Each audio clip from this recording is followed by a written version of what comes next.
ಸ್ನೇಹಿತರೆ, ಮೀಡಿಯಾ ಮಾಸ್ಟರ್ಸ್ಗೆ ಸ್ವಾಗತ ಸುಸ್ವಾಗತ.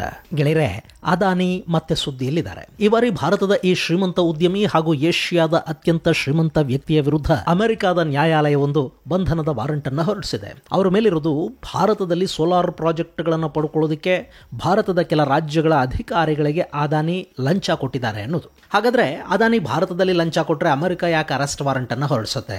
ಭಾರತದಲ್ಲಿನ ಅಪರಾಧಕ್ಕೂ ಅಮೆರಿಕಾಗೂ ಏನ್ ಸಂಬಂಧ? ಇಷ್ಟಕ್ಕೂ ಅದಾನಿ ಲಂಚ ಕೊಟ್ಟಿರೋದು ಯಾರಿಗೆ, ಎಷ್ಟು, ಮತ್ತು ಈ ವಾರಂಟ್ ಹಾಗೂ ಜಾರ್ಜ್ ಸರೋಸ್ ನಡುವೆ ಏನಾದರೂ ಸಂಬಂಧ ಇದೆಯಾ? ಬನ್ನಿ ನೋಡೋಣ.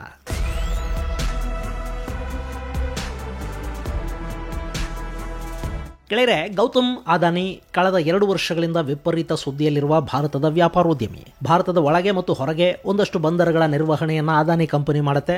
ಅದಾನಿ ಕಂಪನಿ ಇಸ್ರೇಲ್ನ ಹೈಫಾ ಬಂದರನ್ನ ತನ್ನ ಕೈಯಲ್ಲಿಟ್ಟುಕೊಂಡಿದೆ. ಶ್ರೀಲಂಕಾದಲ್ಲಿ ಹಾಗೂ ಆಗ್ನೇಯ ಏಷ್ಯಾದ ಒಂದಷ್ಟು ದೇಶಗಳಿಗೂ ಕೂಡ ಅದಾನಿಯ ಪ್ರವೇಶ ಆಗಿದೆ. Adani ports, Adani energy, Adani enterprises, Adani cements, ಹೀಗೆ ಅದಾನಿ ನಾನಾ ಕ್ಷೇತ್ರದಲ್ಲಿ ತೊಡಗಿಸಿಕೊಂಡಿದ್ದಾರೆ, ಹಣನೂ ಮಾಡ್ತಾ ಇದ್ದಾರೆ. ಭಾರತದ ಕೆಲವು ಅತ್ಯಂತ ಶ್ರೀಮಂತ, ಅತ್ಯಂತ ಪ್ರಭಾವಿ ವ್ಯಾಪಾರೋದ್ಯಮಿಗಳ ಪೈಕಿ ಅದಾನಿ ಕೂಡ ಒಬ್ರು. ಇನ್ನು ಮತ್ತೊಂದು ಕಡೆ ಅದಾನಿಗೆ ಭಾರತದ ಪ್ರಧಾನಿಯ ಬೆಂಬಲ ಇದೆ. ಭಾರತದ ಪ್ರಧಾನಿಯ ಮೂಲಕ ಅದಾನಿ ಸಾಕಷ್ಟು ಲಾಭಗಳನ್ನು ಮಾಡ್ಕೋತಾ ಇದ್ದಾರೆ. ಅದಾನಿ ಮತ್ತು ಅಂಬಾನಿಗಳಿಗೆ ವಿದೇಶಿ ಯೋಜನೆಗಳು ಸಿಗೋದ್ರಲ್ಲಿ ಭಾರತದ ಪ್ರಧಾನಿ ಕಚೇರಿಯ ನೇರ ಇನ್ಫ್ಲೂಯೆನ್ಸ್ ಇದೆ. ಈ ತರದ ಆರೋಪಗಳನ್ನ ಪ್ರತಿಪಕ್ಷ ನಾಯಕ ರಾಹುಲ್ ಗಾಂಧಿ ಮಾಡ್ತಾ ಇರ್ತಾರೆ. ಒಂಥರ ಹೇಳಬೇಕು ಅಂದ್ರೆ ಅದಾನಿಯನ್ನ ಸಾಕಷ್ಟು ಪಾಪ್ಯುಲರ್ ಮಾಡಿದ್ದು ಕೂಡ ಈ ರಾಹುಲ್ ಗಾಂಧಿನೇ. ಅವರ ಎಲ್ಲ ಭಾಷಣಗಳಲ್ಲೂ ಒಮ್ಮೆ ಆದರೂ ಅದಾನಿಯ ಹೆಸರಿದ್ದೇ ಇರುತ್ತೆ. ಇನ್ನು ಇದೇ ಅದಾನಿ ವಿರುದ್ಧ ಸಂಸತ್ತಲ್ಲಿ ಪ್ರಶ್ನೆ ಕೇಳುವುದಕ್ಕೆ ಲಂಚ ಪಡೆದ ಆರೋಪ ಈ ಹಿಂದಿನ ಸಂಸತ್ ಕಾಲದಲ್ಲಿ ಪಶ್ಚಿಮ ಬಂಗಾಳದ ಟಿಎಂಸಿ ಸಂಸದೆ ಮೆಹುವಾ ಮೊಯ್ತ್ರಾ ಅವರ ಮೇಲಿತ್ತು. ಅದಾನಿಯ ವಿರುದ್ಧ ಹಿಂಡನ್ಬರ್ಗ್ ವರದಿ ಬಂತು. ಅದಾನಿ ತಮ್ಮ ಷೇರುಗಳ ಬೆಲೆಯನ್ನ ಆರ್ಟಿಫಿಷಿಯಲ್ ಆಗಿ ಶೆಲ್ ಕಂಪನಿಗಳನ್ನ ಬಳಸಿಕೊಂಡು ಏರಿಕೆ ಮಾಡಿಕೊಳ್ತಾರೆ ಅಂತ ಹಿಂಡನ್ಬರ್ಗ್ ಆರೋಪವನ್ನು ಮಾಡಿತು. ಹಾಗೆ ಮೊನ್ನೆ ಕೂಡ ಹಿಂಡನ್ಬರ್ಗ್ ಅದಾನಿ ಹಾಗೂ ಸೆಬಿ ವಿರುದ್ಧ ಆರೋಪ ಮಾಡಿತು. ಜೊತೆಗೆ ನವೆಂಬರ್ ಹೊತ್ತಿಗೆ ಅದಾನಿಯ ವಿರುದ್ಧ ದೊಡ್ಡದೇನೋ ಆಗಲಿದೆ ಅನ್ನೋ ಸೂಚನೆಯನ್ನು ಕೂಡ ಹಿಂಡನ್ಬರ್ಗ್ ಕೊಟ್ಟಿತ್ತು. ಈಗ ಅದು ಏನು ಅನ್ನೋದು ಗೊತ್ತಾಗ್ತಾ ಇದೆ. ಗೌತಮ್ ಅದಾನಿ ಹಾಗೂ ಅವರ ಅಳಿಯ ಸಾಗರ್ ಅದಾನಿ ವಿರುದ್ಧ ಅಮೆರಿಕದ ನ್ಯಾಯಾಲಯವೊಂದರಲ್ಲಿ ಲಂಚದ ಪ್ರಕರಣ ದಾಖಲಾಗಿದೆ. ಭಾರತದಲ್ಲಿ ಗೌತಮ್ ಅದಾನಿ ಕಂಪನಿ ಅಧಿಕಾರಿಗಳಿಗೆ ಲಂಚ ಕೊಟ್ಟಿದೆ ಅನ್ನೋದು ಪ್ರಕರಣ. ಅದಕ್ಕೆ ಸಂಬಂಧಪಟ್ಟ ಹಾಗೆ ಇಬ್ಬರನ್ನು ಬಂಧಿಸೋದಕ್ಕೆ ಕೂಡ ಅಮೆರಿಕದ ನ್ಯಾಯಾಲಯ ವಾರಂಟ್ ಅನ್ನು ಜಾರಿ ಮಾಡಿದೆ.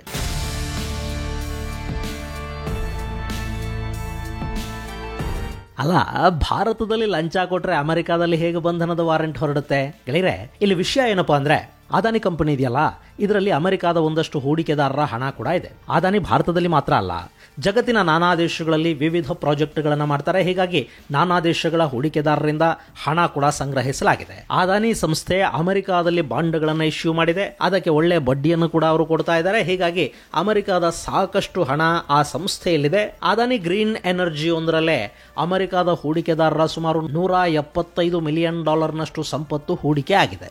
ಸೊ ಈಗ ಅಮೆರಿಕ ಹೂಡಿಕೆದಾರರಿಂದ ಹಣ ಪಡೆದ ಯಾವುದೇ ಕಂಪನಿ ವಿದೇಶಗಳಲ್ಲಿ ಯಾವುದೇ ಪ್ರಾಜೆಕ್ಟ್ಗಾಗಿ ಲಂಚ ಕೊಟ್ರೆ ಅದು ಅಮೆರಿಕಾದಲ್ಲೂ ಅಪರಾಧ ಅನ್ನಿಸ್ಕೊಳ್ಳುತ್ತೆ. ಅಮೆರಿಕಾದ ಹೂಡಿಕೆದಾರರ ಹಿತಾಸಕ್ತಿಗಳನ್ನ ಕಾಪಾಡುವುದು ಅಮೆರಿಕಾದ ಕರ್ತವ್ಯ ಅಂತ ಆ ದೇಶ ಭಾವಿಸುತ್ತೆ. ಅಮೆರಿಕಾದಲ್ಲಿ foreign corrupt practices act FCPA ಅಂತ ಒಂದಿದೆ. ಅಮೆರಿಕ ಅತ್ಯಂತ ಶ್ರೀಮಂತ ದೇಶ ನೋಡಿ. ನಾನಾ ದೇಶಗಳ ಜೊತೆ ವ್ಯಾಪಾರ ವಹಿವಾಟುಗಳನ್ನು ಮಾಡುತ್ತೆ. ನಾನಾ ದೇಶಗಳಿಗೆ ಅಮೆರಿಕಾದ ಪ್ರಾಡಕ್ಟ್ಗಳು ಹೋಗುತ್ತವೆ. ಹೀಗೆ ವ್ಯಾಪಾರ ಮಾಡುವಾಗ ಅಮೆರಿಕಾದ ಕಂಪನಿಗಳು ಹೊರ ದೇಶಗಳಲ್ಲಿ ಕಾಂಟ್ರಾಕ್ಟ್ಗಳಿಗಾಗಿ ಲಂಚ ಕೊಡೋದಕ್ಕೆ ಶುರು ಮಾಡಿವೆ ಅನ್ನೋ ಆರೋಪಗಳು ವಿಪರೀತ ಪ್ರಮಾಣದಲ್ಲಿ ಬರೋದಕ್ಕೆ ಶುರುವಾದವು. ಇದನ್ನು ಸರಿಪಡಿಸಿಕೊಂಡು ನಾವು ತುಂಬಾ ಪಾರದರ್ಶಕವಾಗಿದ್ದೀವಿ ಅಂತ ತೋರಿಸ್ಕೊಳ್ಳೋದಕ್ಕೆ ಅಮೆರಿಕ 1977ರಲ್ಲಿ ಈ FCPA ಜಾರಿಗೆ ತಗೊಂಡು ಬಂತು. ಈಗ ಅದಾನಿ ವಿರುದ್ಧ ದಾಖಲಾಗಿರೋದು ಇದೇ ಆಕ್ಟ್ ಅಡಿಯಲ್ಲಿನ ಪ್ರಕರಣ. ವಿದೇಶಗಳಲ್ಲಿನ ಅಧಿಕಾರಿಗಳಿಗೆ ಲಂಚ ಕೊಟ್ಟಿದ್ದಾರೆ ಅನ್ನೋದು. ಹಾಗಾದ್ರೆ ಅಮೆರಿಕಾದಲ್ಲೇ ಲಂಚ ಕೊಟ್ರೆ ಸರಿನಾ? ಅಲ್ಲಿ ಕೊಡ್ಲಿಲ್ಲ ಅಂತ ಕೇಸ್ ಆಯ್ತಾ ಅಂತ ಕೇಳೋದಕ್ಕೆ ಹೋಗಬೇಡಿ. ಇನ್ನು ಈ ಪ್ರಕರಣ ದಾಖಲು ಮಾಡಿರೋದು ಯಾರು? ಗೆಳೆಯರೆ, ನ್ಯೂಯಾರ್ಕ್ ಈಸ್ಟರ್ನ್ ಡಿಸ್ಟ್ರಿಕ್ಟ್ ನ ನ್ಯಾಯಾಲಯದಲ್ಲಿ ಈಸ್ಟರ್ನ್ ಡಿಸ್ಟ್ರಿಕ್ಟ್ ನ ಅಟಾರ್ನಿ ಬ್ರಿಯಾನ್ ಪೇಸ್ ಈ ಪ್ರಕರಣವನ್ನು ದಾಖಲು ಮಾಡಿದ್ದಾರೆ. ಸಿಂಪಲ್ ಆಗಿ ನ್ಯಾಯಾಲಯಕ್ಕೆ ಬ್ರಿಯಾನ್ ಒಂದಷ್ಟು ದಾಖಲೆಗಳನ್ನು ಕೊಟ್ಟಿದ್ದಾರೆ. ಅದಾನಿ ಕಂಪನಿಯಲ್ಲಿ ಹೀಗೆಲ್ಲ ಆಗಿದೆ. ಸೊ ಗೌತಮ್ ಅದಾನಿ, ಅಳಿಯ ಸಾಗರ್ ಅದಾನಿ ಸೇರಿದಂತೆ 6 ಮಂದಿ ಇದರಲ್ಲಿ ಭಾಗಿಯಾಗಿದ್ದಾರೆ. ಅವರ ಬಂಧನಕ್ಕೆ ವಾರಂಟ್ ಹೊರಡಿಸಿ ಅಂತ ಕೇಳಿದ್ದಾರೆ. ಹೇಗೆ ನಮ್ಮಲ್ಲೊಂದು ಕೇಸನ್ನು ದಾಖಲು ಮಾಡಿ ತನಿಖೆಗಾಗಿ ಆರೋಪಿಗಳನ್ನ ಬಂಧಿಸಬೇಕು, ಅನುಮತಿ ಕೊಡಿ ಅಂತ ನ್ಯಾಯಾಲಯವನ್ನು ಕೇಳ್ತಾರೋ ಹಾಗೆ ಇಲ್ಲಿ ಕೂಡ ಮಾಡಿದ್ದಾರೆ. ಆ ನ್ಯಾಯಾಲಯ ವಾರಂಟ್ ಅನ್ನು ಕೂಡ ಜಾರಿ ಮಾಡಿದೆ.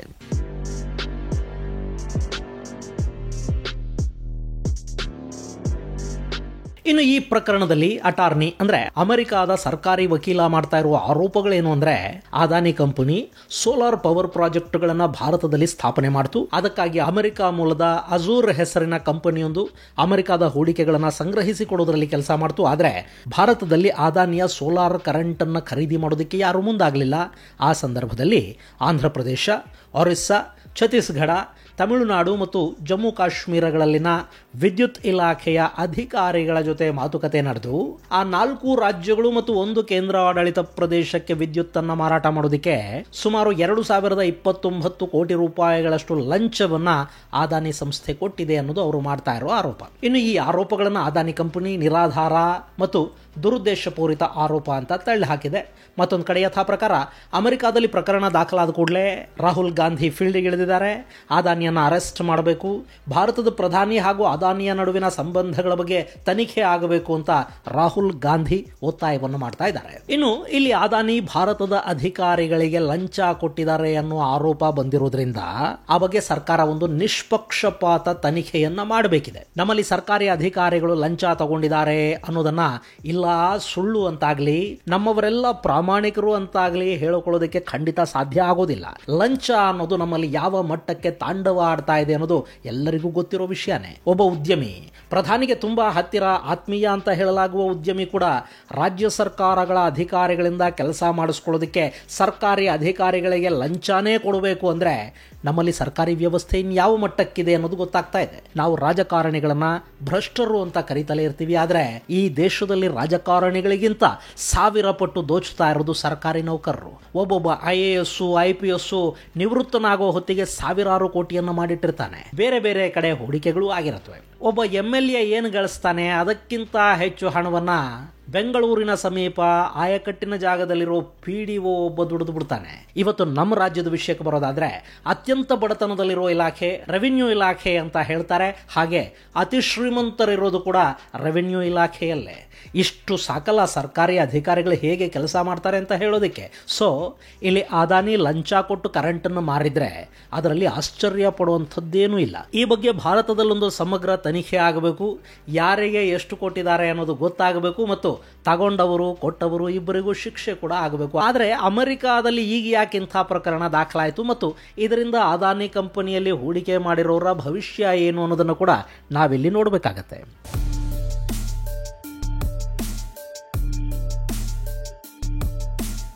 ಗೆಳೆಯರೆ, ಹಿಂಡನ್ಬರ್ಗ್ ವರದಿ ಬಂತಲ್ಲ, ಅದರ ಹಿಂದೆ ಜಾರ್ಜ್ ಸರೋಸ್ ಇದ್ದದ್ದು ರಹಸ್ಯವಾಗಿ ಉಳಿದಿಲ್ಲ. ಈ ಜಾರ್ಜ್ ಸರೋಸ್ ಭಾರತ ವಿರೋಧಿ ಅನ್ನೋದು ಕೂಡ ಸುಳ್ಳಲ್ಲ. ಬರೀ ಭಾರತ ಅಲ್ಲ, ಈತ ಮನುಷ್ಯತ್ವದ ವಿರೋಧಿ ಅಂತ ಅಮೆರಿಕಾದಲ್ಲೇ ಸಾಕಷ್ಟು ಜನ ಹೇಳ್ತಾರೆ. ನಾನಾ ದೇಶಗಳಲ್ಲಿನ ಸರ್ಕಾರಗಳನ್ನು ಬೀಳಿಸಿ ತನಗೆ ಬೇಕಾದ ಆಡಳಿತಗಳನ್ನಲ್ಲಿ ಕೂಡಿಸಿ ಅಲ್ಲಿ ಲಾಭ ಮಾಡಿಕೊಳ್ಳೋ ವ್ಯಾಪಾರಿ ಈ ಸರೋಸ್. ಈ ಹಿಂದೆ ಭಾರತದಲ್ಲಿ ಅಲ್ಪಸಂಖ್ಯಾತರಿಗೆ ರಕ್ಷಣೆ ಇಲ್ಲ ಅಂತ ಮಾತಾಡಿದ್ದ ಮತ್ತು ಮೋದಿ ಸರ್ಕಾರವನ್ನು ಬೀಳಿಸೋದಕ್ಕೆ $1 ಬಿಲಿಯನ್ ಹಣ ಖರ್ಚು ಮಾಡ್ತೀನಿ ಅಂತ ಬಹಿರಂಗವಾಗಿ ಹೇಳಿದ್ದವನು ಜಾರ್ಜ್ ಸರೋಸ್. ಈತ ಬ್ರಿಟನ್ ಅನ್ನ ಹೇಗೆ ಹಾಳು ಮಾಡ್ದ ಅನ್ನೋದ್ರ ಬಗ್ಗೆ ಈ ಹಿಂದೆ ನಿಮಗೆ ವಿವರವಾಗಿ ಹೇಳಿದ್ದೀನಿ ಕೂಡ. ಸರೋಸ್ ಅಮೆರಿಕಾದ ಡೆಮೊಕ್ರೆಟಿಕ್ ಪಕ್ಷ ಇದೆಯಲ್ಲ, ಅದಕ್ಕೆ ಅತಿ ದೊಡ್ಡ ದೇಣಿಗೆದಾರ. ಡೆಮೊಕ್ರೆಟಿಕ್ಕರ ಚುನಾವಣಾ ವೆಚ್ಚಗಳನ್ನ ಜಾರ್ಜ್ ಸರೋಸ್ ಕುಟುಂಬ ಭರಿಸುತ್ತೆ. ಈತ ಯಹೂದಿ, ಆದ್ರೆ ಇಸ್ರೇಲ್ ಈತನ ನೆರಳನ್ನು ಕೂಡ ಇಷ್ಟಪಡೋದಿಲ್ಲ. ಈ ಸರೋಸ್ ಕಳೆದ ಬಾರಿ ಭಾರತದ ಪ್ರಧಾನಿಯನ್ನ ಡಿಫೇಮ್ ಮಾಡೋ ಉದ್ದೇಶದಿಂದಲೇ ಹಿಂಡನ್ಬರ್ಗ್ ವರದಿಯ ಮೂಲಕ ಅದಾನಿಯನ್ನ ಟಾರ್ಗೆಟ್ ಮಾಡಿದ್ದು. ಜೊತೆಗೆ ಈ ಹಿಂಡನ್ಬರ್ಗ್ ಜೊತೆ ಚೈನಾಗೂ ಸಂಬಂಧಗಳಿದ್ವು. ಹಾಗೆ ಅದಾನಿ ಕಂಪನಿಯ ಷೇರುಗಳ ಬೆಲೆ ಕುಸಿದ್ರೆ ಅದರಿಂದ ಕೂಡ ಆ ಶಾರ್ಟ್ ಸೆಲ್ಲಿಂಗ್ ಕಂಪನಿಗೆ ಲಾಭ ಆಗೋದಿತ್ತು. ಹೀಗಾಗಿ ಹಿಂಡನ್ಬರ್ಗ್ ಅದಾನಿ ಮೇಲೆ ಬಿತ್ತು. ಅದು ಇನ್ನೂ ಕೂಡ ಮುಗಿದಿಲ್ಲ. ನವೆಂಬರ್ ಹೊತ್ತಿಗೆ ನಾವು ಏನು ಮಾಡ್ತೀವಿ ನೋಡ್ತಾ ಇರಿ ಅಂತ ಹಿಂಡನ್ಬರ್ಗ್ ಹೇಳಿಕೊಳ್ತು. ಈಗ ಅದನ್ನ ನಾವು ನೋಡ್ತಾ ಇದ್ದೀವಿ. ಇನ್ನು ಈಗ ಕೇಸು ದಾಖಲು ಮಾಡಿರುವ ಅಟಾರ್ನಿ ಬ್ರಿಯಾನ್ ಪೀಸ್ ಇದಾರಲ್ಲ, ಈತ ಜಾರ್ಜ್ ಸರೋಸ್ ಮಗ ಅಲೆಕ್ಸಾಂಡರ್ ಸರೋಸ್ ಜೊತೆ ಅತ್ಯಂತ ಆತ್ಮೀಯ ಸಂಬಂಧಗಳನ್ನು ಇಟ್ಟುಕೊಂಡಿದ್ದಾರೆ. ಇನ್ನು ಜಾರ್ಜ್ ಸರೋಸ್ಗೀಗ ತುಂಬಾ ವಯಸ್ಸಾಗಿರೋದ್ರಿಂದ ಆತನ ಸರ್ಕಾರ ಕೆಡವಿ ದೇಶಗಳ ಆರ್ಥಿಕತೆಯನ್ನ ಹಾಳು ಮಾಡಿ ಲಾಭ ಮಾಡಿಕೊಳ್ಳೋ ದಂಧೆಗಳೇನಿವೆ ಅವುಗಳನ್ನ ಆತನ ಮಗ ಅಲೆಕ್ಸ್ ಸರೋಸ್ ಮಾಡ್ತಾ ಇದ್ದಾನೆ. ಕಳೆದ ಕೆಲ ದಿನಗಳ ಹಿಂದೆ ಬಾಂಗ್ಲಾದಲ್ಲಾದ ಸರ್ಕಾರದ ಬದಲಾವಣೆಯ ಹಿಂದೆ ಕೂಡ ಸರೋಸ್ ಕೈವಾಡ ಇತ್ತು ಮತ್ತು ಅಲ್ಲಿನ ನೋಬೆಲ್ ಯೂನಸ್ಸು ಅಧಿಕಾರವನ್ನು ಸ್ವೀಕರಿಸಿದ ಕೂಡಲೇ ಅಮೆರಿಕಾಗೆ ಹೋಗಿ ಭೇಟಿ ಮಾಡಿದ್ದು ಅಲೆಕ್ಸಾಂಡರ್ ಸರೋಸ್ನನ್ನ. ಸೊ ಇಲ್ಲಿ ಡೆಮೊಕ್ರೆಟಿಕ್ ಪಾರ್ಟಿ, ಅಟಾರ್ನಿ, ಹಿಂಡನ್ಬರ್ಗ್ ಮತ್ತು ಇದೆಲ್ಲದರ ಸೂತ್ರಧಾರ ಸರೋಸ್ ನಕ್ಸಸ್ ಥರ ಇದು ಕಂಡ್ರೆ ನಾವು ಅಚ್ಚರಿ ಪಡಬೇಕಿಲ್ಲ.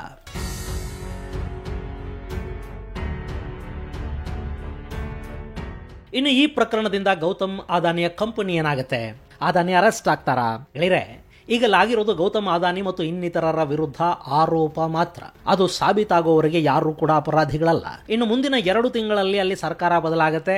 ಅದಾನಿ ಯಾವತ್ತೂ ಡೆಮೊಕ್ರೆಟಿಕ್ ಪಕ್ಷದ ಜೊತೆ ಉತ್ತಮ ಸಂಬಂಧಗಳನ್ನು ಹೊಂದಿರಲಿಲ್ಲ.